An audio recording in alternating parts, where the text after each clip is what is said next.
Hello, I am Shrikant Umakantan, lecturer in anatomical pathology. I am going to talk to you about the infection prevention and control in mortuary. As you know, mortuary is an enclosed room in which dead bodies are stored and examined to establish a cause of death. The bodies can be stored for a period of 7 days, following which decomposition starts, so thereby seriously hindering and limiting the accuracy in establishing the cause of death. Since this section of the hospital building deals with exposing dead bodies, exposing the tissues, the body fluids, and the blood using specialized instruments, there is always a high chances of disease transmission. And this is why safety and infection control in mortuary plays a vital role in preventing such hazards. I'll be discussing the topic under the following headings, starting off with the types of autopsies performed, the disease categories based on the hazards and the risk of transmission, the precautions to be taken while performing autopsies, a brief note on medical confidentiality, and in detail about the waste disposal and infection control measures, and to conclude with the immunization status check.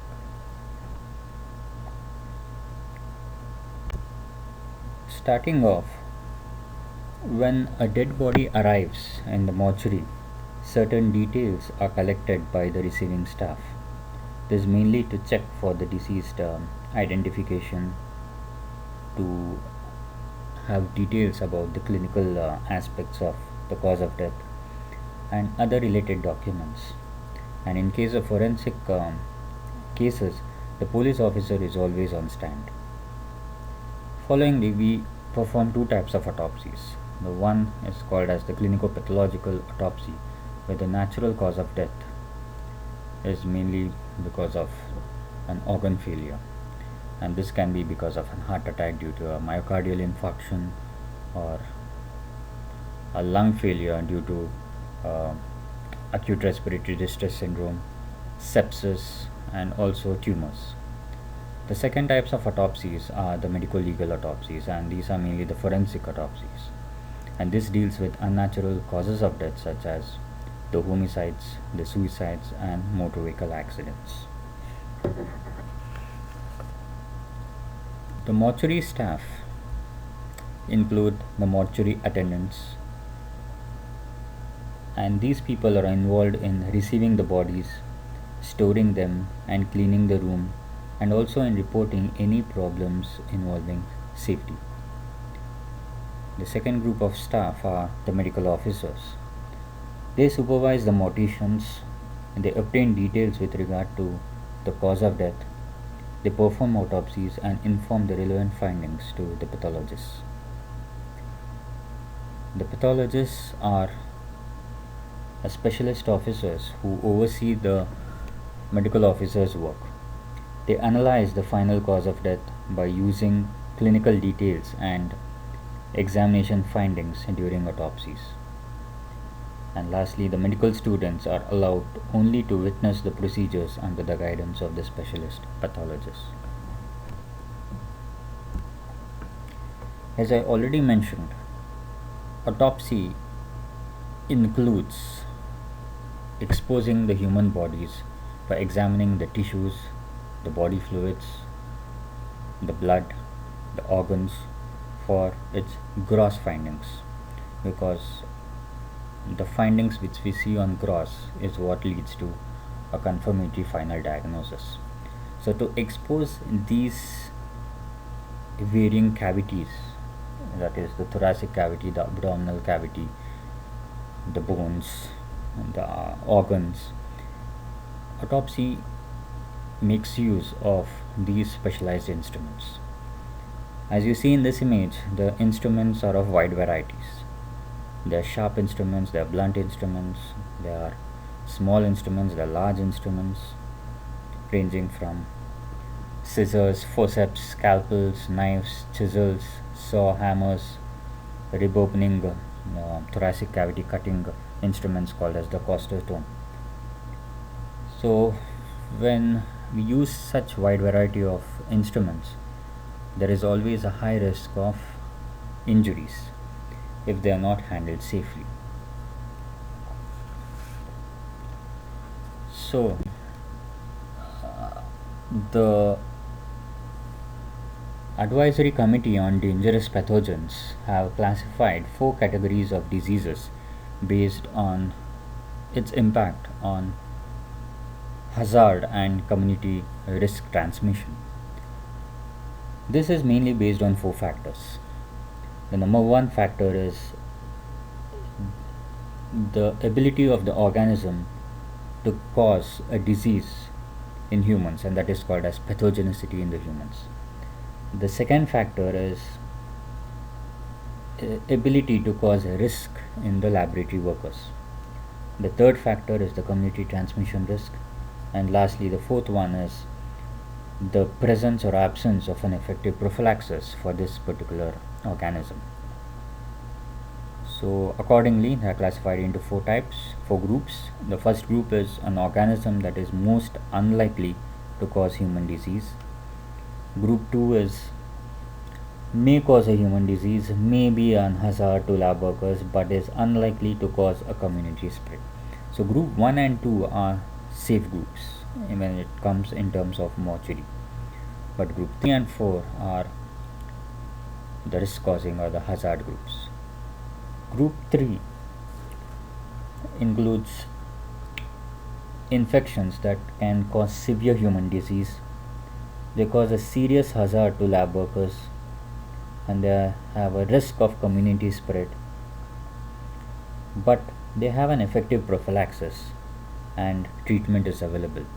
So these group of diseases include tuberculosis, HIV, hepatitis B virus, hepatitis C virus, and SARS. Group 4 is almost similar to that of group 3. The only difference is that there is no effective prophylaxis or treatment for such group of organisms. That means that the case fatality rate of group 4 organisms is much higher compared to group 3 organisms, and that's why group 4 are a serious hazard for the community spread of the disease. And this mainly includes the viral hemorrhagic fevers and also Ebola virus. Face masks.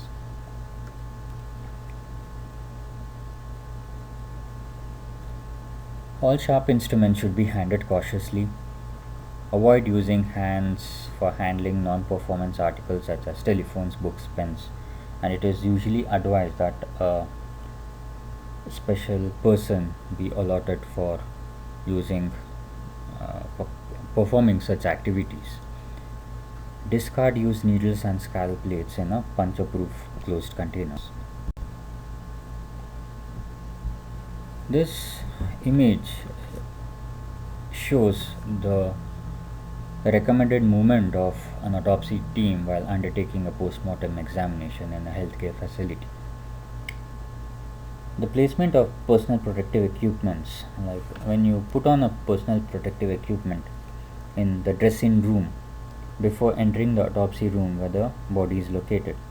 In the dressing room, you need to change the outer street clothes and shoes and scrub suits plus boots.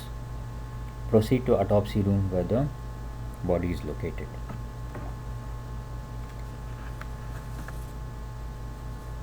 Once the autopsy is completed, you need to remove the PPE, exit the autopsy room to the dress out room, remove the PPE in the designated dress out room, dispose of the PPE in accordance with recommendations, and perform hand hygiene. So in this way you minimize the exposure to contaminant fluids as well as infectious materials. Other precautions to be taken during autopsy includes biohazards should be labeled clearly for proper disposal. Avoid blind dissection as this would seriously cause spillage of body fluids or cuts, sharp, uh, sharp cuts, or needle prick injuries. Dissection of corpse must be done on a non-porous surface, and it's usually preferred to have steel autopsy tables. Hand cutters should be used for ribcage exposure, as already mentioned. Costotome is used. Specimens for histology must be placed in a labeled fixed container. The containers need to be labeled accordingly, and it has to be filled with a formalin, 10% formalin, which is a suitable fixative, and then the tissue which needs to be examined has to be placed in the container and properly fixed. Avoid using high pressure hoses for hand washing, as this would cause spillage of the fluids on the face, and do not attempt to pick up instruments or articles fallen on the ground. As the dictum goes, what falls in an autopsy room remains fallen. Medical confidentiality is important in conditions of patients who have died due to HIV.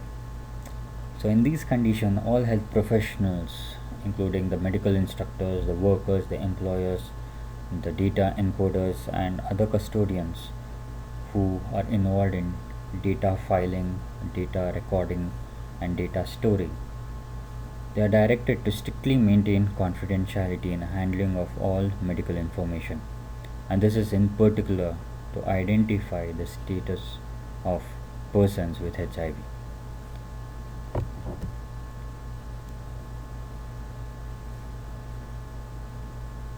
Waste disposal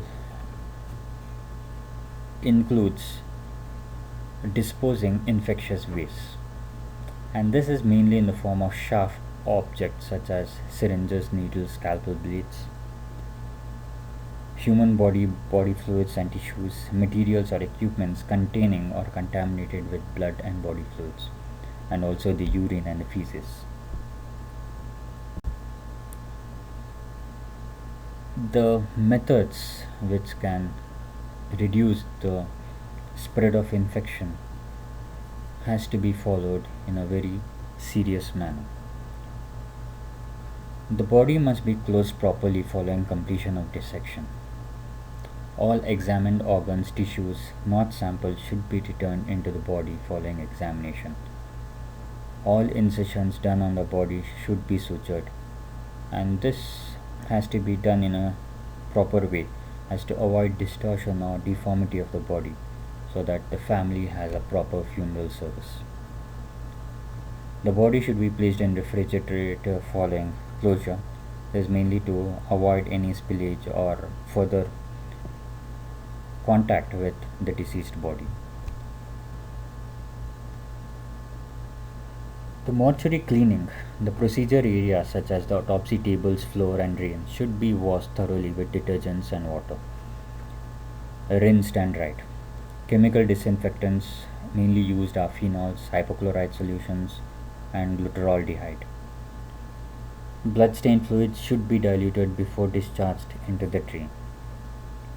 Human tissues, disposable sharps must be disposed in appropriate methods. Single-use PPE must be disposed as an infectious waste, and this is mainly in the biological hazard bins, that is the red color bins. Contaminated reusable linen should be placed in laundry bag for routine laundry. And remember, autoclaving disinfection must be performed after completion of autopsy for the working day. Contaminated clothing should be disposed in bins for washing, autoclaving before being returned to the mortuary. On completion of all cleaning and disinfection procedures and disposal of waste and laundry, employers should remove all the PPEs, avoid contamination of clothing, and dispose of in either clinical waste or laundry bags before removing the gloves. Staff must perform proper hand hygiene by using an antibacterial soap or a disinfectant with 70% alcohol, and to follow off the rules, Eating, drinking, smoking is prohibited. Staff should wash hands, as already mentioned. Lighting, ventilation should be checked daily before starting the procedures. And mechanical check and infrastructural checks by engineers to check for air extractors. Mechanical assisted ventilators should be checked regularly and informed for any malfunction.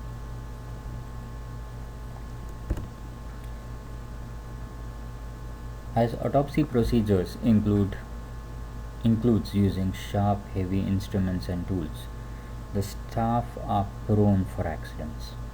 So once there's an injury, it has to be assessed and examined thoroughly for the extent of injury and the source of injury. All accidents in mortuary involving injuries, untoward incidents which can increase the risk of infection should be reported immediately. In case of needle pricks or sharp cuts, first aid should be provided immediately. Precautions to be taken are avoid bending, recapping, clipping of needles, place sharp containers at eye level and at arm's reach, collect and dispose of needles and sharps safely.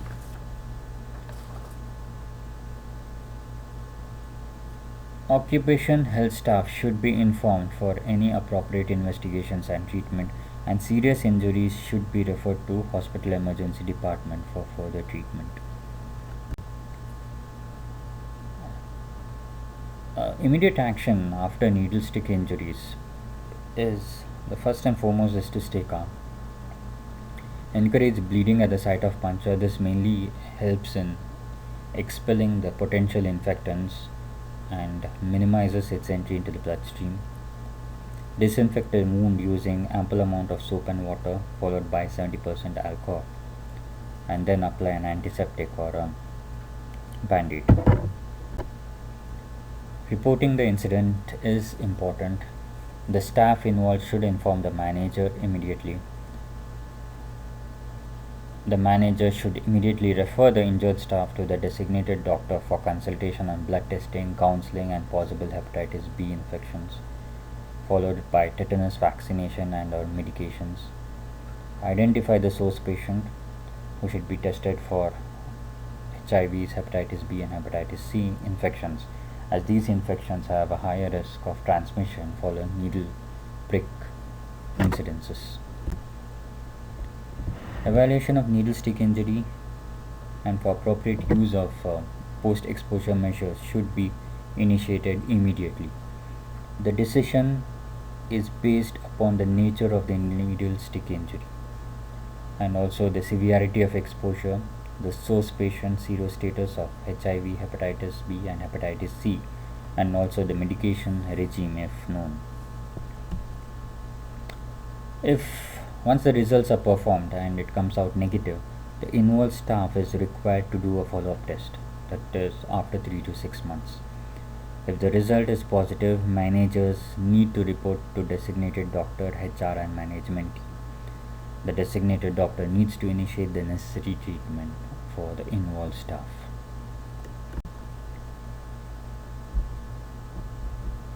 Immunization status is important for all the personnel involved in performing, conducting, or are in the mortuary. This includes the mortuary morticians, the house officers, the pathologists. The immunization status is mainly revolves under these following vaccines, that is hepatitis B vaccine, where booster dose has to be taken 3 to 5 year intervals, polio vaccines for non-immunized, tetanus booster dose 5 years after primary course, tuberculosis you can do a tuberculin test or do a BCG vaccine, and other minor state vaccination status is the typhoid and diphtheria immunization status. So to conclude my presentation, I just want to recall on what I have been speaking about. So mortuary is a designated room where two types of autopsies are performed, that is namely the clinico-pathological and medico-legal autopsies. These procedures can pose a serious disease transmission risk due to exposure of human body tissues, body fluids, or blood, and also by usage of sharp, heavy instruments while performing autopsies. The Advisory Committee on Dangerous Pathogens have classified four categories of diseases, of which Group 3 and Group 4 are of vital importance, as both of these groups can cause severe human disease, can pose a serious hazard to lab workers, and have a potential risk of community spread. Group 3 infections are tuberculosis, HIV, hepatitis B virus, and hepatitis C virus. Group 4 are those having a high case fatality rate, and is mainly include the viral hemorrhagic fevers. Precautions to be taken while performing autopsies are mainly focused on personal protective equipments and the proper manner of disposing human tissues, sharp instruments, PP, and other contaminated materials in a specific manner. Immunization status should be checked for all individuals working in autopsy areas, and as already mentioned, this revolves under hepatitis B virus, polio, tetanus, TB, and few others like diphtheria and typhoid. So with this I conclude my presentation. Thank you all.